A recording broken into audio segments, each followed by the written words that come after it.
Hi guys, Kat here from HighLevelListening.com. We've been talking a lot about small talk the past few weeks, seems a bit longer than that, and I've been working really hard trying to get you lots of dialogues and expressions so that you can express yourself in English and meet lots of new people and get to know them through small talk. One of my biggest complaints that I get from my students is that they just don't get phrasal verbs.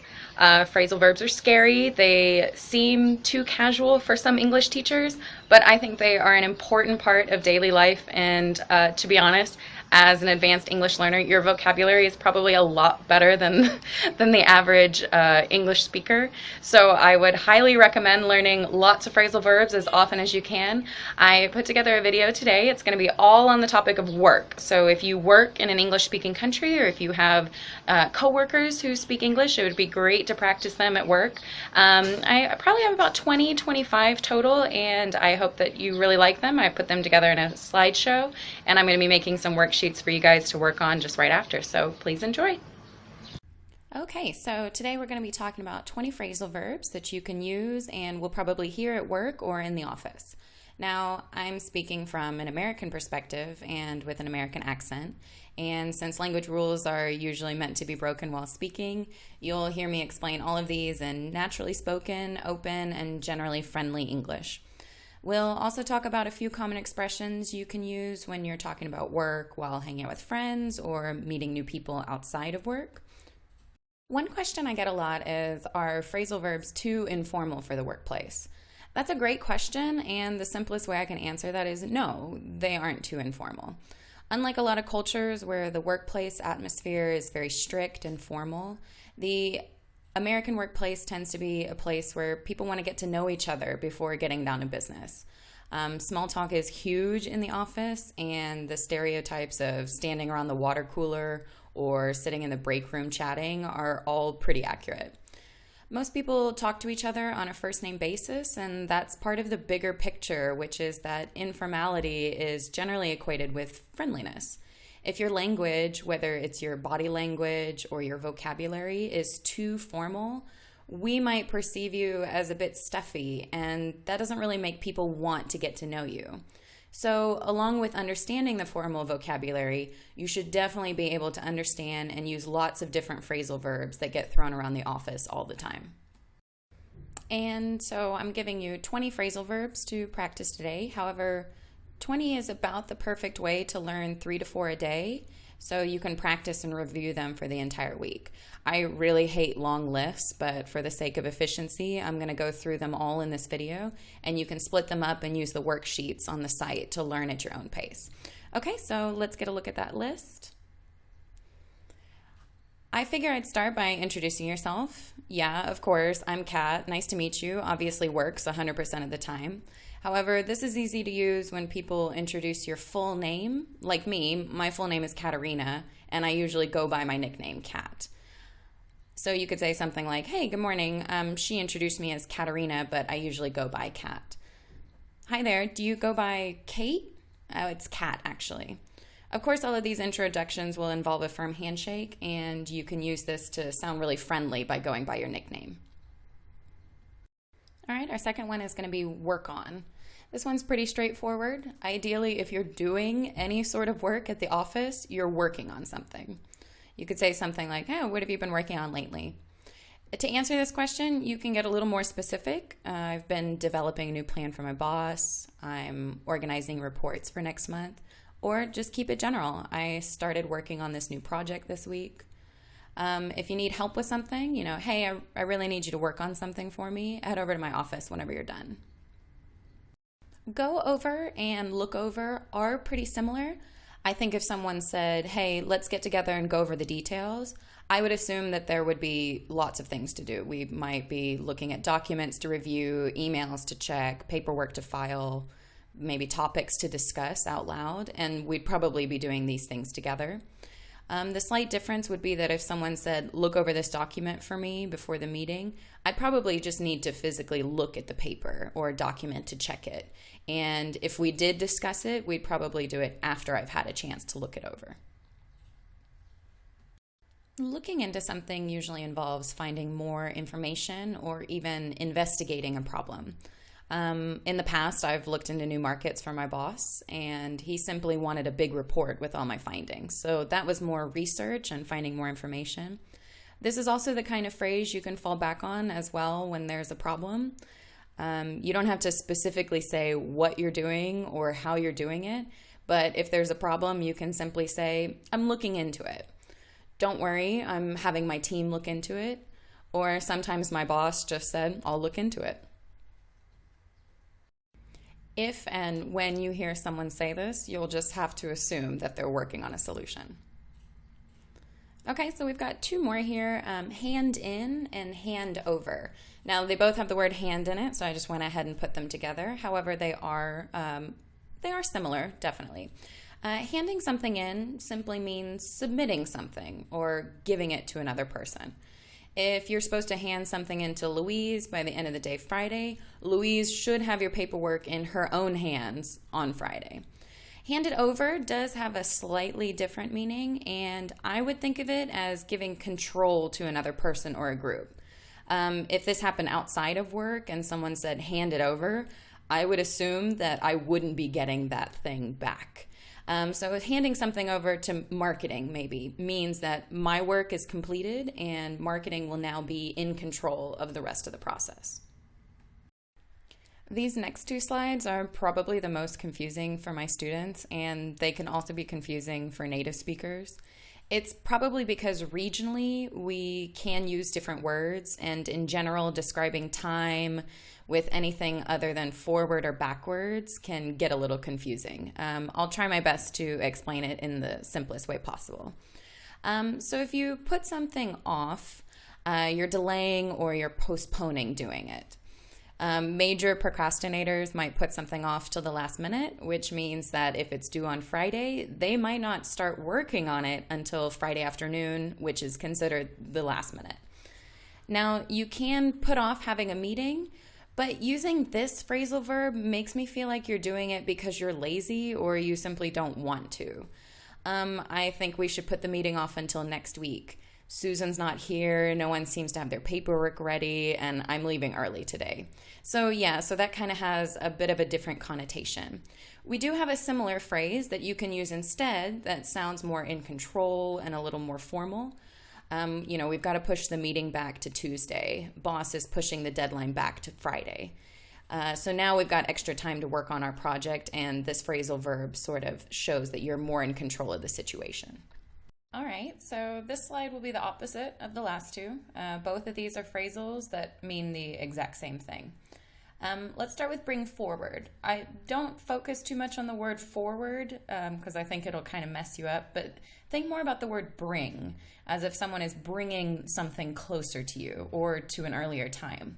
Now, some people may argue that this doesn't make any sense, but I'm okay with that. Sometimes English just doesn't make sense. So an example sentence might be, hey, boss wants to bring the meeting forward a few hours, so we'll have it before lunch instead of after. Another one might be, our deadline's been moved up to Wednesday, which means we'll probably be staying late this week. The only reason I chose move here is that it's a regular verb in the past tense, and it sounds a little nicer than saying it's been brought forward. Because it can be confusing, you can verify with someone by saying something like, all right, thanks for letting me know. What time should I put on my schedule? Or, hey, thanks for that. What's the new time? Putting something together can replace the words assemble or organize. It can be anything from people to events to files. You could say something like, you'll be in charge of putting a team together for the project. I would also just as naturally say, you'll be in charge of putting together a team for the project. I might say, she's put together lots of presentations like this. You should just ask her for advice. Technically, you could separate that one too, but our object, lots of presentations like this, is a little long, so keep it together so you don't lose the word together at the end of the phrase. If you're trying to sort something out, there's been a problem and it probably needs fixing. So in saying that, it can have a negative connotation because it denotes a hitch or a problem. If someone were to say, I don't care how much it costs, sort it out by the end of the week, I'd probably hear this with a slightly frustrated tone, and the person would do whatever it takes to fix the problem and put it into action. if someone came up to me and said something like, there's just a few things we need to sort out before I sign, I might think, oh, okay, I wonder what the problem is. So you just have to judge the person's tone of voice in this situation to figure out what's happening. Very similarly, the word figure out for me means that you might not even know what the problem is. If I just kind of tell you simply, figure it out feels like it's more for thinking, and sorting it out is putting that into action to fix a problem. Both run it by and run it past mean the same thing, and they can be used interchangeably. Sometimes you want to run an idea by a colleague because you appreciate their input. Other times you need to run something past a superior because you might need permission to do it. Other times it's just polite to let someone know and run it by them so that they can stay informed. Now, you don't have to literally run it past someone. It could be via email or knocking on their door to give them a heads up. Some examples might be, yeah, this report looks good, just run it by Marcia before uploading it. And your boss might even say to you, while I love the idea, I think you should run it past Mark in engineering just to see if it's possible. You definitely don't want to risk getting burnt out at work. You're exhausted, even to the point of quitting, possibly, and it's usually after a period of hard work or a really heavy workload. I've seen it spelled both ways. However, I would more naturally say burnt out. And even when I'm saying it quickly, that T just barely shows up. So, burn out. She was burnt out. Yeah. I've been feeling a little burnt out this week. Don't burn yourself out. It's not worth it. I generally think of architects when I think of drawing up plans because they're the ones who are literally drawing your plans for you. But this phrasal verb stretches a bit further than just architecture, and it can refer to any report or draft that you've prepared or created, usually from scratch. Someone might say, I'll have Lewis drop some plans for the new project. He'll drop the initial report, and I'll revise it next week. As I was creating this slide with one meaning in mind, I started to think of two other meanings as well. So if you're filling in some information, maybe on a piece of paper, you're completing it. It was blank and now you filled it in. Someone might say you just need to fill in the missing information and we'll hand it in. On a side note, filling something out, for me, makes me think that you've completed the entire form as opposed to filling in a single blank or just a few pieces of missing information. So then the second meaning I thought of was filling a person in when it comes to information. That's similar to the first meaning. You're sort of completing an idea by giving someone information. So you could say, hey, the meeting was pretty standard. I'll fill you in about it later. In other words, you weren't at the meeting and you need to be filled in by someone who was there. You need some information. The last one, again, is similar. It means to substitute, and it usually refers to people doing a job for someone else. So Leslie's filling in for Jeff this week while he's on vacation. So she's replaced him for the time that he's not there. Penciling someone in or penciling a time in is great to use when you're unsure of the date or there's a possibility that it's going to change. It's also just a way to be polite, as it isn't as direct as schedule me or put me down. Someone might say, could you pencil me in on Tuesday, say at 5? Saying it as a question, using could and pencil me in is really polite and gives the scheduler the control over the situation. You could say something like, pencil him in and we can change it if we need to. On the other hand, put me down or put it down is much more confident and would tell the other person that they're pretty sure about the schedule. Put me down for 4. If someone told me that, I'd feel confident that they'd stick to that time. While the phrase picking up has a few different meanings, like pick up your kids from school or pick up something off the floor, in this case, I'm talking about an increase in something, especially in terms of sales or how busy a place is. You could say something like, sales have really picked up this last week, or lunch was really slow, but I'm sure it'll pick up for dinner and we'll be really busy. On the other hand, slow down is the opposite, as a decrease. Everything's slowed down since we hired all those new staff members. If someone said that to me, I would think their workload maybe has gone back to normal or has slowed down from a very quick pace thanks to more people to help. So that's it for our 20-ish phrasal verbs. As a quick bonus, let's talk about some expressions you can use to talk about work. outside of work with friends or new people that you meet. So lots of really easygoing phrases, although we can phrase it in a lot of different ways. How's work going? How's work been going? Work going okay? How's work? How's work been this week? How was work today? How was work today would be good to use with someone you see really often and you're more interested in what they did today as opposed to just in general. Okay, so now for some responses. To be honest, I had some trouble thinking of good things or expressions to say about work. Most people have a lot of complaints, unfortunately. But you can just easy enough say, work's been good. I've been working on this new project lately. I've been doing some extra training to move up. I've been traveling a lot. So just kind of talk about what you've been doing over a period of time, maybe all this week, lately, or this month. Another one you can say is, work's been good. I just started a new project and we should be doing that for another few months. Today was great. The end of the month is usually pretty quiet, so I'm just taking advantage of it and getting everything in order. And then don't forget to ask how work's going for the other person. Most of my students, to be honest, can't complain. Work is work. An easy way to just tell people you're okay with your job and you probably want to talk about something else is just to say, yeah, I can't complain. It's the same old same. Try to give a little pep to your voice or you'll sound like you have a really boring job, and that may or may not be true. We like to use the word crazy a lot. So if work hasn't been going so great lately, I might say work's been crazy busy. Work's been just crazy. Just finished all of the end of year madness.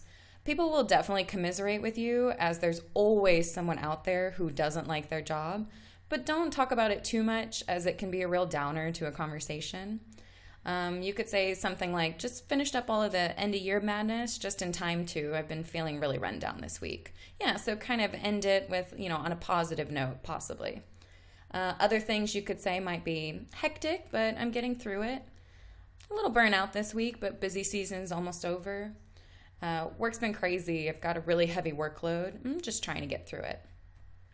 All right, so that's it, guys. I hope you enjoyed it. Again, we've got worksheets with lots of extra examples and an MP3 download of the audio down in the link below, or you can visit us at highlevellistening.com for lots more English listening practice for upper intermediate and advanced students. See you next time.